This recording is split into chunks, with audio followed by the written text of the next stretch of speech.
Namaste and good morning to one and all here. Themes and trends in dance research today.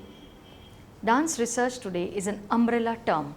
More importantly, it is a very broad umbrella that has many facets that makes it such a brilliant diamond amongst academic disciplines. Many of the areas that are today being covered under the rubric of dance studies include the following areas: dance history, dance theory, dance ethnochoreology and dance science. The last being possibly the newest sub-discipline which looks at the scientific study of dance and dancers as well as the practical application of scientific principles to dance. The term ethnochoreology includes what used to be once called dance ethnography and dance anthropology. This word is a relatively recent one and reflects the attempt to apply academic thought as to why people dance and what it means. This is how it goes beyond what early studies in this discipline amounted to, just the study or the cataloguing of the external forms of dances, its moves, music and costume in various parts of the world, but the attempt to come to grips with dance as existing within the social events of a given community as well as within the cultural history of a community. It is important for Indian scholars in particularly that dance is not just a static representation of a single history, not just a repository of meaning, but equally is it a producer of meaning each time it is produced, not just a living mirror of a culture, but a shaping part of the culture, a power within the culture. It also needs to take in the role of the spectator. Ethnologic dance is native to a particular ethnic group. They are performed by dancers associated with national and cultural groups. Ethnic dances are often so deeply entrenched in meaning that they act as religious rituals designed as hymns of praise to a god or to bring in good fortune in peace or war. While working on such studies, integrity, authenticity and issues of representations become very important. Who is the key informant? How to neutralize an agenda from creeping in? How to cover the community in a 360 degrees so that all POVs are reflected are some of the concerns that the researcher needs to keep in mind. In case these filters are not put in place, there is every likelihood of the study becoming a propaganda and in neat research, and the line between the two, one very thin, just as a biography has to be careful of not becoming a hagiography. Many Indian researchers often become just that. Dance theory is the philosophy underpinning contemporary dance, including formal ideologies, aesthetic concepts and technical attributes. It is a fairly new field of study developing largely in the 20th century. Dance theory is a broad term encompassing the origins, styles, genres, footwork, artistic expressions, etc. of dance. It also deals with anatomical movements such as footwork, etc., as well as partner interactions, explores the cumulative, physical, mental, emotional and artistic aspects of dance as a medium of human expression and interaction. In doing so, the various nuances and linkages between the dance genres and styles are analyzed with respect to their social settings and cultures. Three broad categories of dance theory, as you may find them described in universities or dance institutes, are philosophy, choreology and sociology. Semiotics is the study of meaning making, the study of sign processes and meaningful communication, or simply put, the study of signs, symbols and signification. Thus, when we study a dance form that has suffered relocation, restructuring, recontextualization, which is often accompanied by reform, repopulation, regenerating, etc., then the semiotics have to be viewed from a different prism. As this was the case of most of the so-called classical dances of India, the issue is flagged. Nothing reflects it better than the example of Satriya, which is living a double life, the sage life and the Satra life. Important areas of dance research today draw from or interact with the fields of society, politics, economics and livelihoods, history, gender, kinetics, documentation and archiving, pedagogy and dance therapy. It also attempts to bridge the gap between theory, practice, policy and management of dance. Dance research is vital, but it needs to be flexible. In the 19th and 20th century, the most powerful influence on mankind has been the spirit of anti-colonialism and the birth of nationhood. It has generated some of the important writing on dance and the nation. Suzanne Anita Reid's writing on dance and the nation, performance, ritual and politics in Sri Lanka is an example of such writing.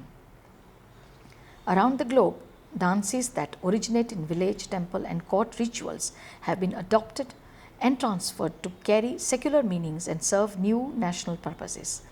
In stage performances, dance competitions and festivals worldwide, dance has become an emblem of ethnicity and an index of national identity. But what are the backstage stories of those dances chosen to bear such meanings, and what have been the consciences for their communities of origin? In her research, Suzanne A. Reid brings to light the complexity of aesthetic politics in a multifaceted exploration and analysis of Kandyan dance in Sri Lanka. As the national dance of Sri Lanka, Kandyan dance is identified with the majority Sinhala ethnic group and heavily supported by the state.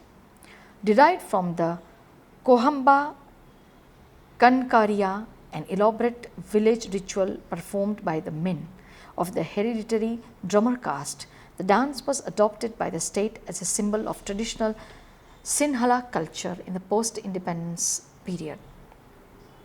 When state officials introduced the dance into the school curriculum, it was open to individuals of all caste, and high caste women have emerged as prominent teachers and performers. Reid's evocative account traces the history and consequences of this transition from ritual to stage, situating the dance in relation to post-colonial nationalism and ethnic politics and emphasizing the voices and perspectives of the hereditary dancers and of women performers. Equally important has been the in-depth looks at the person who dances. Prajesh Banerjee's book on Uday Shankar is an example of this. It was written before writing on Uday Shankar became popular. Then there was Damayanti Joshi's warmly written biography of Madam Menka, her teacher and supporter. Today, writings are available not just on dancers but also promoters. Ashish Mohan Khokhar's biography of Sumitra Charatram is an example in this direction. Some important researchers emerged out of study programs in India. For example, Reena Shah, an American of Indian origin, came to India on a Fulbright program between 2001 and 2003, ostensibly to learn Kathak under Kumudini Lakhya. The training apart, this opportunity gave Reena a chance to research the life and the work of her guru, and an immediately readable book, Movement in Stills, The Dance and the Life of Kumudini Lakhya, was born. Two of Guru Kelucharan Mahapatra's students researched his life and wrote about it. Sharon Lowen wrote The Dancing Phenomena, Kelucharan Mahapatra, and in 2001, Ilyana Sitasritis wrote The Making of a Guru, Kelucharan Mahapatra, His Life and Times. Lowen had come on a Fulbright to study Manipuri dance and stayed on to make India her home. So substantial has been the support that the Fulbright has extended to the issues around dance that to celebrate 60 years of the Fulbright program, the New Zealand chapter actually produced a book, Dancing Fulbrighters, around just those who had benefited from this fellowship in the field of dance. Some of the recent studies of Fulbrights in the field of dance coming to India have included Nicole Cox, who spent her time in India studying the classical Indian dance form of Kathak, focusing specially on Abhinaya, the art of expression and storytelling under the mentorship of Kumudini Lakhya at the Kadam Center for Dance and Music in Ahmedabad. Cox's study was on understanding better the emotional and narrative elements of Abhinaya, and on an anthropological level, a dancer's embodied connection to the content of the dance. This research will be informing Cox's doctoral studies at the University of Illinois at the Urbana-Champaign. Cox, a native Californian, was introduced to Kathak at the Swarthmore and danced with the Courtyard Dancers, a Kathak dance company directed by Associate Professor of Dance Pallabi Chakrabarti. Often Fulbrighters coming from USA to pursue dance research on unusual and novel traditional dances. An example of such a research work is Judy Lynn Murdoch, who researched the folk masked dance drama of Telcham during her Fulbright fellowship in Korea. Professor Parul Shah worked and studied with Professor Mary Alice Brennan of the University of Wisconsin at Madison in USA in 1984-85. During this time, Parul was working with Philip Zarelli as guest choreographer for his plays Urabhangam and Bhagavad Ajukai, with Kovalan Panikar Narayan as guest director. These were part of festivals of India in USA. Parul's interest in Laban prompted her to work in this area. In 1989, Professor Brennan came to India on a Fulbright, and their pioneering work on the movement analysis of Bharatanatyam started. Professor Shah went to UWM for a year in 1992-93. The collaborative research has produced more than 6 papers, a PhD, and a new way of documenting the Indian dance. Arshia Shetty, whose work is on dance as a cultural mime and the issue of state, corporate and media governance. Sometimes quirks of fate determine the direction of the study of dance under a Fulbright. The Fulbright Fellowship's commitment to dance studies is unquestioned. In the 2016-17 cycles, Fulbright has collaborated with the University of Roehampton to present one award to pursue a year-long master's degree program in dance. This is not all. The Selma Jenny Cohen Award, presented by the Selma Jenny Cohen Fund from International Scholarships in Dance, honors the pioneering and seminal contributions of preeminent dance historian Selma Jean Cohen. The Fulbright Association created the fund with a generous gift from Dr. Cohen in 2000 to recognize the importance of her Fulbright exchange experience in Russia and to perpetuate her interests in dance as an international enterprise. Thus, it is not just through direct award of fellowship alone, but also through twice distilled efforts like this in Fulbright supporting enthusiastically dance research. Sometimes quirks of fate determine the direction of research on dance. Take the case of Maimi Iyer, who, armed with a dancer's experience, a doctor's education and a Fulbright scholarship, works towards developing dance medicine as a field and advocate for dancers' health needs on an international level. She used her Fulbright fellowship to research dancers' healthcare issues at the Hospital for Dancers and Musicians, The Hague, Netherlands. She believes that dance is one of the few vocations in which professional capital and personal identity are dependent on the athleticism and aestheticism of the human body. As dancers, artists' body are their instruments and their products, so an injury to the body is more than a matter of health. It impacts career, livelihood, artistic expression and identity. It was this that drove her research. In dance culture, injury and pain are hidden, normalized and even exalted, said Ayer. Most dancers perceive injury as an inevitable part of their career. As a dancer who can no longer Pirouette. Mimi Eyre chose to face her own setback this way. Finally, we came back to the discipline of hermeneutics and dance. Hermeneutics is the philosophy and methodology of text interpretation. It comes from the tradition of the interpretation of biblical text, wisdom, literature and philosophical text. Hermeneutics was initially applied to the interpretation or exegesis of scripture. One view has it that the word originates from Hermes, the mythological Greek deity whose role is that of messenger of the gods. Besides being mediator between the gods themselves, he is also the mediator between the gods and the humanity. He is also considered the inventor of language and speech. This multiple roles makes Hermes an ideal representative figure for hermeneutics. As Socrates notes, words have the power to reveal or conceal. Thus, promoting the message is omission and commission.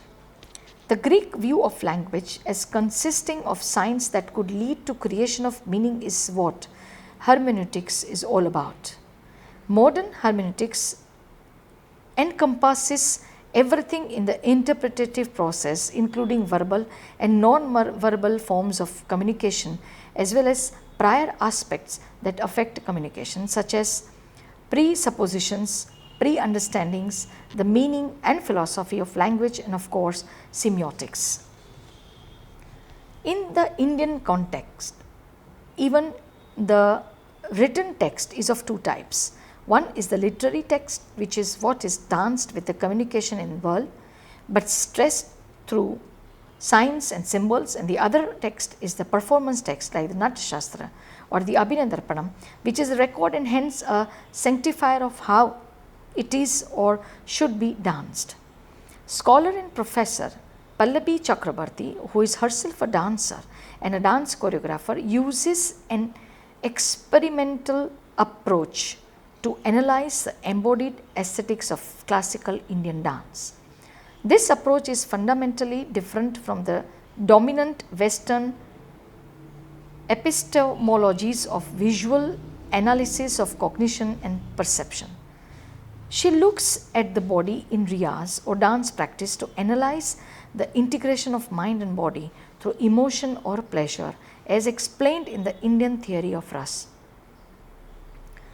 Cultural memory is evoked through bodily practices, which in the context of Kathak is intimately linked to the Hindu narrative of Krishna Lila. Thus, the poetry from Krishna text and the technique from the Natashastra combine to create the entire experience of Kathak, and for any hermeneutic study on dance, both will come into play. In a 2012 doctoral dissertation, Aparna Ramaswamy has researched on Natya Yoga, the yoga of Bharatanatyam, claiming that Bharatanatyam embodies the Ashtha Anga principles of yoga as described in the Yoga Sutra by Patanjali. She argues for the practice of Bharatanatyam to be understood as Natya Yoga. A combination of narrative, heuristic and hermeneutic methods is used to describe the phenomenon of dancing. In addition, an arts-based approach is used to depict Ras, the emotional experience of Bharatanatyam. The heuristic inquiry based on the experience of dancing provides an embodied reference for the concept of Ras. The hermeneutic inquiry draws from texts such as Yoga Sutra and Natya Shastra to provide an understanding of the experience of Ras and its relationship to the goal of Ashta Anga Yoga. A video documentation shares the experience of Rasa to invite an aesthetic understanding of this phenomenon. As Bharatanatyam, as Natya Yoga is a therapeutic, spiritual and transcending experience, this dissertation seeks to reclaim its essence and represent to the dance its ability to contend with energies that transcend itself. Embodied knowledge, that is knowledge found within the body, the dancing, drumming and often music producing body, is the rich untexted text which should be referenced by the scholar as well. In fact, the scholar has to show considerable skill in knowing which text to prioritize for the real picture to be reflected in the research. For instance, in the case of Satriya, there is the literary text and then there is the untexted text of the body language, but there is no performative text, only the filter of collective memories services as the referential performance text. In performance, practitioners reveal and reverence history, philosophy, religion, physiology, biology, science and mathematics. The body does not even realize when and how it begins to reflect and articulate these disciplines, but it does so for sure as it grows in spiritual practice. The matter does not end here. Sometimes the hermeneutics have to unearth a disguised and often invisible text. For instance, subscribing to the Rasadhvani theory, Abhinav Gupta seems to be hinting at language which enriches and adds to our awareness not only by words but by suggestion. This unspoken language of suggestion is like the mystic and subterranean Saraswati which has to join the Sangam to create Ras. As the world shrinks and dances get a global footprint, researchers like Janet O'Shea's work on the global footprint of Bharatanatyam, at home in the world and Avanthi Madurai's Bharatanatyam as a global dance, some issues in research, training and practice are being conducted. Further, as diasporas start feeling comfortable across borders, studies get conducted between the styles, politics and agendas of dancers across cultures. Universities of Minnesota at Minneapolis, Professor Ananya Chatterjee's research on the two different and iconoclasts dancers, Chandralekha from India and African American dancer and choreographer Javole Viljojolar. What could have been a study of two lives, one India and the other in USA, turned out to be an exciting study on the messages of resistance contained in their choreographies. Work is happening on unusual issues. There are those who are researching on dance as a human right and others who are researching dance and human rights and social justice. In terms of human rights organizations, there appears to be an intimate connections between dance and human rights issues. Such connections appear most frequently in the context of dance being used as a tool for initiating people to violence, as a means of humiliation and as a means of uniting communities in times of hardships. Dance is often employed as a nationalistic propaganda tool, as a means of healing individuals and groups after traumatic events, such as a powerful form of theatrical expression and education by artists, choreographers who have undergone or witnessed gross violations of human rights. Then there are some who work on less ominous them, like researching wedding dances among the Jewish community, and some who are working on Indian cinema, seeing principles of the Natya Shastra in the use in cinema. This module deliberately spanned two parts, since as research scholars you need to know how robust research is done and you also need to know how to keep your mind open.